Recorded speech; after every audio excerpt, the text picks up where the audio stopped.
ایک برادر مومن کے دو سوالات ہیں۔ پہلا سوال فرماتے ہیں کہ بعض لوگ شبیہ حضرت علم حضرت عباس علمدار یا ذوالجناح یا دیگر شبیہات مقدسہ کو سجدہ کرتے ہیں اور کہتے ہیں کہ ہم یہ تعظیماً کر رہے ہیں، کیا یہ عمل شریعت کی نگاہ میں درست ہے؟ سجدہ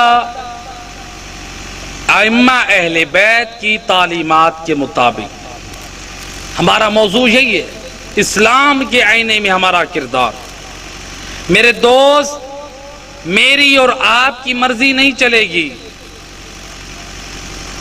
اپنے ہر عمل کو دیکھ آل محمد کی تعلیمات میں، ائمہ اہل بیت علیہ السلام کی روایات، بلکہ وسائل الشیعہ میں سید الرسل کی روایت معتبر ہے سند کے اعتبار سے، جو مشہور آپ کے ہاں اردو میں آپ سنتے ہیں کہ اللہ کے رسول فرماتے ہیں کہ اگر غیر خدا کو سجدہ کرنا جائز ہوتا تو میں عورتوں کو حکم دیتا وہ اپنے شوہروں کو سجدہ کریں۔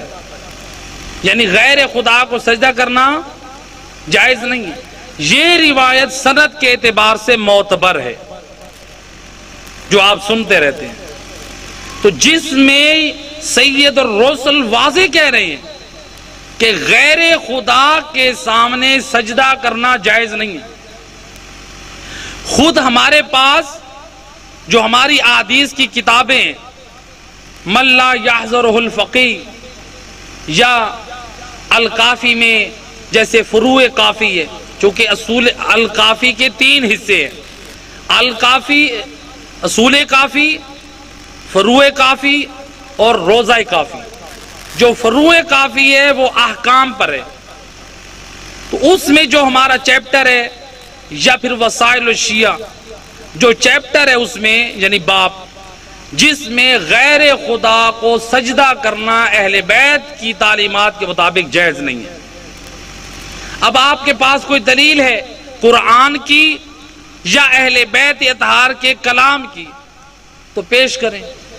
تو لہٰذا علم حضرت عباس علمدار، یقیناً یہ جتنے شعائر حسینی ہیں، یہ شبیہات مقدسہ ہے، ان کی تعظیم، ان کا احترام علماء فرماتے ہیں واجب ہے۔ آپ ان کا احترام کریں، آپ ان کی تعظیم جو ہے ان کو اس کے مقام پر رکھیں۔ ان کی تعظیم اور احترام کا مطلب یہ نہیں ہے آپ ان کے سامنے اس طرح جھک جائیں جیسے اللہ کے سامنے جھکنا ہے۔ جو ان کی ہر ایک کی اپنی تعظیم ہے، ہر ایک کا اپنا احترام ہے، تو ان کا احترام اور تعظیم اپنے مقام پر۔ آپ نے حضرت علم عباس علمدار کو نصب کیا بلند مقام پر، یہ اس کی تعظیم ہے، دنیا والوں کو دکھا رہے ہیں یہ اس ہستی کی شبیہ علم ہے جس نے کربلا میں وفا کا عملی درس دیا ہے۔ تو یہ ہے۔ اسی طرح شبیہ ذوالجناح بنانے کا مقصد یہ ہے کہ آپ اس ذوالجناح کی یاد کو تازہ کر کے گریہ کریں، اور یہ باعث اجر و ثواب ہے۔ لیکن اس کا مطلب یہ نہیں ہے ہم ان کے سامنے سجدہ کریں اور دنیا پھر یہ کہے کہ دیکھو یہ شیعہ کیسے کافر ہیں، یہ غیر خدا کو چھوڑ غیر خدا کے سامنے یہ سجدہ کر رہے ہیں۔ تو لہٰذا شبیہات مقدسہ جتنے بھی ہیں ان کے سامنے سجدہ کرنا یہ جائز نہیں ہے۔ تمام فقہا کے نزدیک، ہمارے موجودہ فقہا ہو، آیت اللہ سیستانی ہو یا دیگر ہمارے فقہا، ہو سکتا ہے کسی کے ذہن میں یہ سوال پیدا ہو، چونکہ آج کل بعض تقریروں میں، مجلسوں میں قرآن کی آیتوں کو اپنی طرف سے مروڑ چروڑ کر اور مطلب کی طرح سے بیان کیا جاتا ہے۔ قرآن ہم نے بھی پڑھا ہے، قرآن کو سمجھنا ہے تو آل محمد کے کلام کی روشنی میں سمجھیں۔ کہتے ہیں کہ قرآن کی وہ آیت ہے کہ حضرت آدم جب خلق ہوئے، جب ان کے اندر روح ڈالی گئی تو اللہ نے ملائکہ سے کہا، یعنی ان کے پتلے کی طرف روح سے پہلے، کہ اس کو سجدہ کریں۔ کہا کہ آدم کو سجدہ کر سکتے ہیں تو نبی اور امام کی قبر کو نہیں کر سکتے، یہ دلیل دیتے۔ اور پھر دوسری دلیل دیتے ہیں قرآن سے، حضرت یوسف کو حضرت یعقوب نے اور ان کے بھائیوں نے سجدہ کیا تھا، تو پھر ہم کیوں نہیں کر سکتے؟ یعنی قرآن کی آیتیں تو لے آتے ہیں، کاش قرآن کی ان آیات کو وارثان قرآن کی تعلیمات میں سمجھا ہوتا۔ خود دیکھ ذرا وارثان قرآن، وسائل الشیعہ کی کتاب اٹھا کر دیکھ، چیپٹر موجود ہے۔ جب اہل بیت اطہار سے پوچھا گیا مولا یہ حضرت آدم کو سجدہ کیسا تھا، امام فرماتے آدم کو سجدہ نہ تھا، سجدہ تھا ذات الہی کو۔ حضرت آدم کی طرف رخ کرایا گیا تھا تعظیماً، کہ جس طرح امام فرماتے ہیں جیسے ہم کعبہ کی طرف منہ کر کے سجدہ اللہ کو کرتے ہیں، رخ کعبہ کو ہوتا ہے۔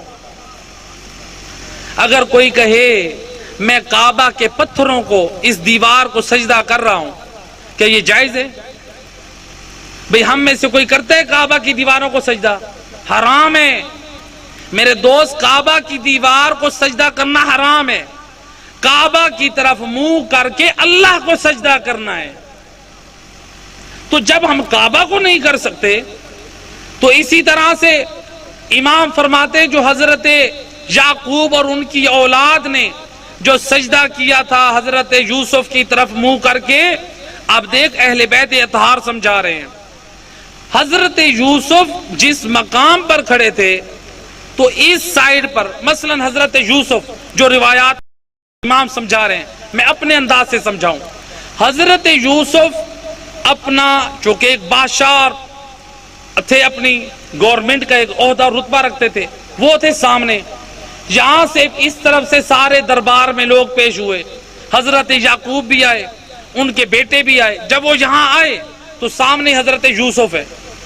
اب انہوں نے دیکھا کہ حضرت یوسف کو اللہ نے اتنا رتبہ اور عظمت بخشی ہے، اللہ کے شکر کے لیے وہ سجدہ شکر میں گرے، تو رخ ان کا تھا اس طرف۔ تو امام فرما رہے، امام فرماتے ہیں وہ سجدہ حضرت یوسف کو نہ تھا، سجدہ اللہ کو تھا، وہ سجدہ شکر تھا، رخ ان کا بالاتفاق تھا۔ اس کی ایک اور مثال دے دوں، آپ لوگ جو نماز پڑھتے ہیں صفوں میں کھڑے ہو کر، پھر کوئی کہہ دے بھئی آپ تو آگے والے نمازی کو سجدہ کر رہے ہیں، کیا کہیں گے؟ خیر ہے، ہم تو سجدہ نہیں کر رہے آگے والے کو، ہم تو اللہ کو کر رہے ہیں۔ میرے دوست اسی طرح حضرت یعقوب اور ان کی اولاد نے آگے والوں کو سجدہ نہیں کیا تھا بلکہ اللہ کو سجدہ کیا تھا۔ صلوات پڑھ دے محمد علیہ بھائی۔